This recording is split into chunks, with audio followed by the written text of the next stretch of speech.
संसारहृत्कः श्रुतिजात्मबोधः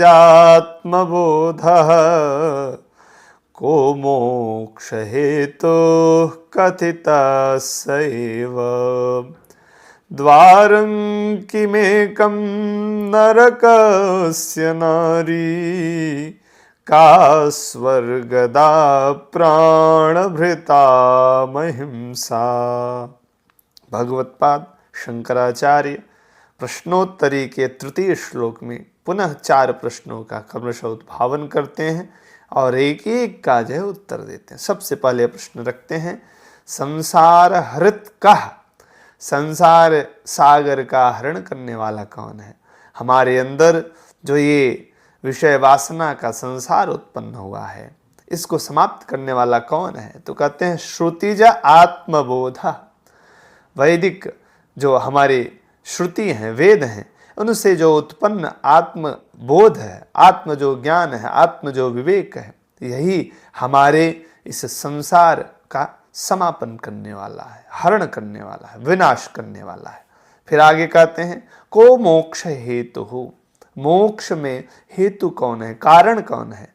तो कहे कथितस्यैव, हमने जो ऊपर कहा, अर्थात आत्मज्ञान ही मोक्ष में कारण है। इसी को भगवत्पाद ने आगे भी वेदांत इत्यादि के क्रम में भी कहा है कि ऋते ज्ञानान्न मुक्ति ही, बिना ज्ञान के, आत्मबोध के बिना मुक्ति संभव नहीं है, मोक्ष संभव नहीं। उसी को यहाँ एकदम सरल भाषा में कहते हैं। तीसरा प्रश्न करते हैं, द्वारम किमेकम नरकस्य, नरकस्य द्वारम किम एकम, नरक का द्वार क्या है?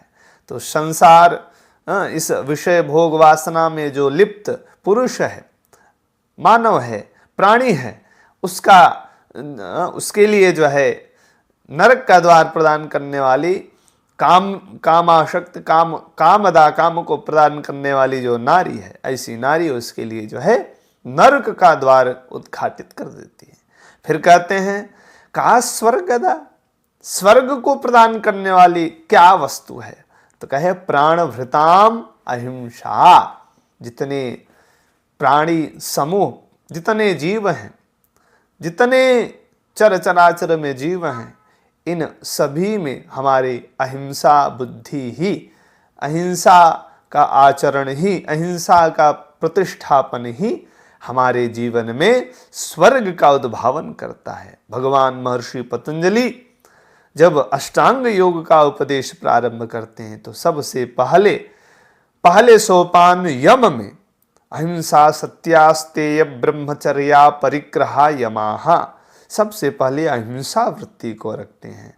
अहिंसा वृत्ति जब हमारे जीवन में स्थित हो जाती है तो सब वैर भाव का त्याग हो जाता है। ऐसे अद्भुत चिंतन को हम सभी आत्मसात करें, जीवन को आनंद दिशा में अग्रसर करें। नमो नमः। पुनः मिलते हैं हम लोग अग्रिम श्लोक के साथ। प्रणाम।